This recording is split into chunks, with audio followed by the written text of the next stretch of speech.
Hi. This is the new caribou, Sir David the Bard. God, I just lost this video. I hate that when it happens. Yeah, you know, I'd rather be caught in my zipper. No, I guess I wouldn't. I'll just do it again here. Anyway, this is something that I don't think one person out of nearly 250,000 in 171 countries knows. I've lived this. It's my eyes. It's my ears. Do you know the only person who is not allowed to attend BYU? Barack Obama. No, it's not him. Joseph Smith. No, he can go. Brigham Young, he can go. Hitler, nah, he can go. He's been baptized over and over again. Anyway, you don't know this. I'm guaranteeing you. I bet there's not 5 people watching this video that knows this to be the truth.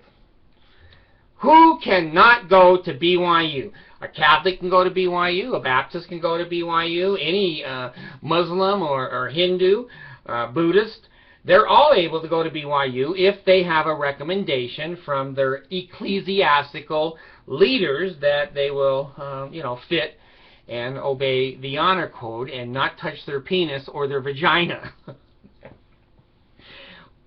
What ecclesiastical person is going to say that? Anyway. I have a master's degree from Northeastern State University, and I have 28 postgraduate credits and a year of law school and a few other credits around the nation. I'm not credible at all, but I have credits issued by universities. Well, I have a pretty strong resume back when I was, 50 years ago. I decided that I wanted to get a PhD. I wanted to be Dr. David, not Sir David the Bard. It's better than nothing. It's better than nothing. And I've been nothing for a long time. One of my comments was so sweet. This person wrote in and says, this guy is so funny. I could watch him all day. Now, let me give you some advice as a counselor. Get a life! Go out! Date someone! Get a job! Go to the library! One video a week is all that most people can take. The only person that cannot attend at BYU is a resigned Mormon who has left the church by resignation. Now, excommunication, you could go to BYU. You can repent. Be rebaptized, and they'll take you. So one day, I was living in Provo, and I thought, well, I'd like to go to the University of Utah, PhD in experimental psychology, and then I saw BYU, and I thought, well, I graduated from there in 1972, much to the dismay of the Mormon Church. And I thought, well, I got my master's somewhere else. They don't like you to get all the degrees at one university because you're not diverse enough. But anyway, I called BYU, and I asked for their doctorate program in, I think it was psychology there too. And I said to the girl, I'd like to have an application sent to me for your doctorate program. She said, well, okay, let me ask you a few questions. And I said, fine. And so all the questions I answered, yeah, I'm alive, and yeah, I'm a U.S. citizen, and all that stuff. And then she said to me, well, what is your standing in the Mormon Church? And I said, well, I'm not really standing, I'm sitting. She goes, what do you mean? See, they have no sense of humor in the Mormon Church. You can throw them on the ground and tickle them. They won't laugh. They will not laugh, I'll guarantee you. There's no sense of humor. I said, well, I've been a member most of my life. I've been in an elders quorum presidency, a state presidency, and I taught seminary. I was a temple worker in Los Angeles for almost a year, and I'd like to apply for a doctorate. She said, well, are you a member? And I go, well, not really. I said I'm resigned from the Mormon Church. I'm not excommunicated. I'm resigned. And she said, I'm going to have to transfer you. I thought maybe it was translate you, but no, it was transfer. And the new caribou is used to being transferred. My whole life has been, we need to transfer you, or we've never seen this before. This has never happened. If I had a penny for each time I've heard that, I'd be $10 richer. Anyway, so a guy picks up the phone and he says, is this the new caribou, Sir David the Bard? And I said, who's asking? He goes, this is the assistant dean of the graduate department. And I said, well, I have a title too. This is Sir David. He goes, who the hell is Sir David? And I don't know. I just made that up. And he said, well, I understand that you're a resigned member of the Church of Jesus Christ of Latter-day Saints. And I said, yeah, I am. I said, I haven't been excommunicated. And they use a really supportive my girls. Allison, turn it down. I'm recording. Shut the door and the window. God.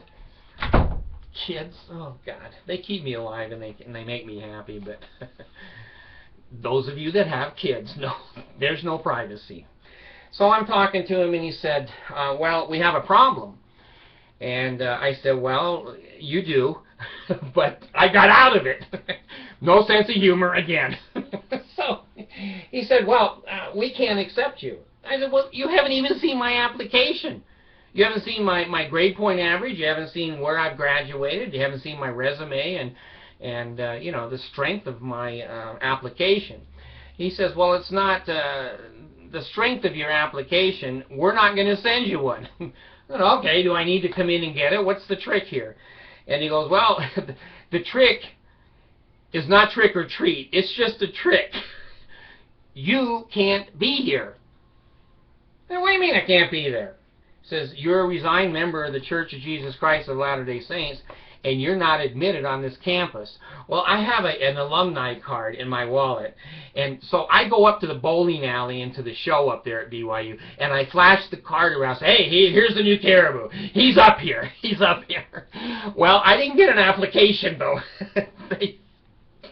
The Mormons. So I didn't get to be Dr. David. Like I told you, I hung my gynecological sign out, named the Joseph Smith Gynecological Clinic. No one showed up, but there were a bunch of 14-year-olds lined up.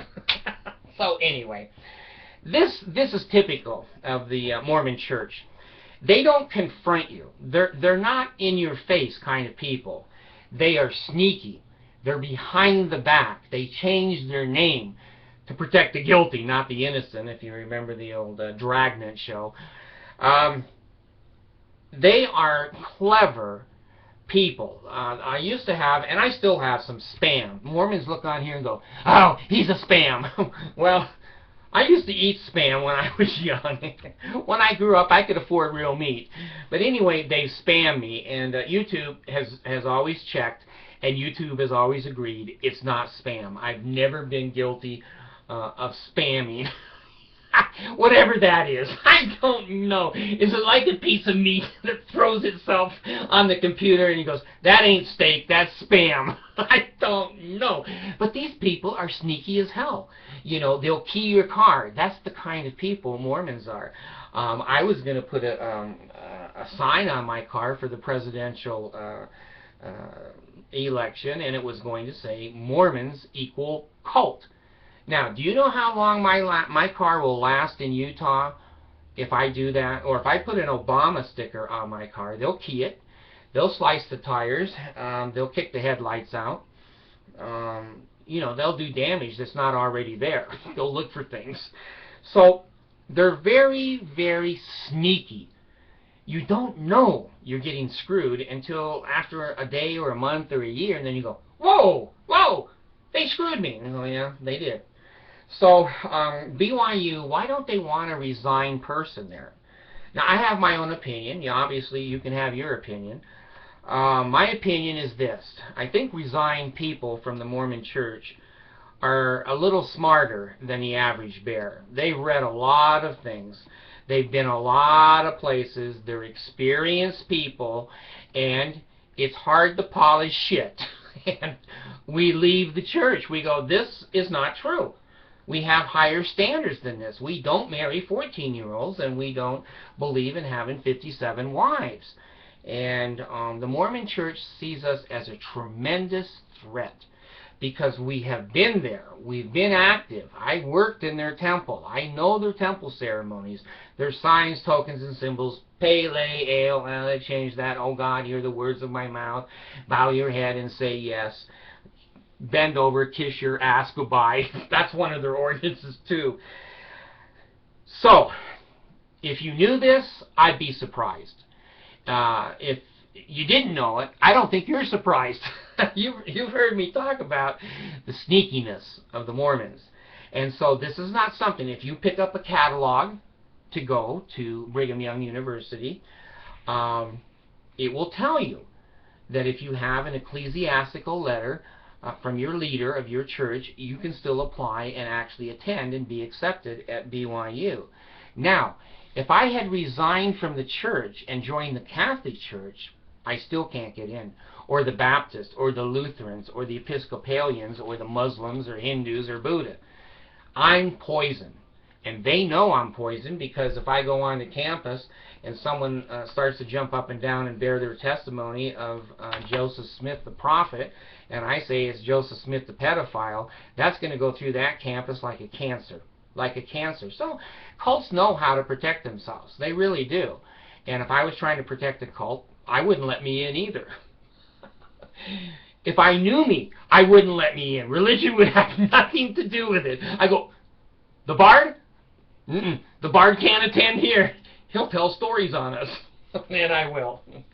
And I will. So anyway, here's the story of the Mormons sneaking around behind your back. They don't tell you this until you get there. And it's just like going to the temple.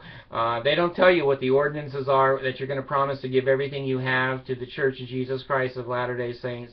They don't tell you all that before you go to the temple. You're already in your seat with 300 or 100 people, whatever. And they say you can get up if you want to. And when I raised my hand and said, hey, what are we going to do? They slap me silly. They go, you don't ask questions in the Mormon temple. You learn to bow your head and just say yes and don't look up. Because you're going to see trick or treat. Thanks.